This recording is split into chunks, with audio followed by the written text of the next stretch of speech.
ជនសម័យថ្មីយ៉ាងយុវតែសម័យថ្មីទាំងប្រុសទាំងស្រីនាំគ្នារំជារំជារំជារំផងទៅភ្លេ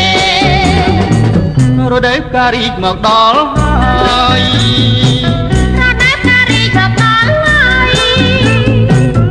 បងអងឡើយមករំលេងរំលេងរំលេងតាមពេលយ៉ាងទី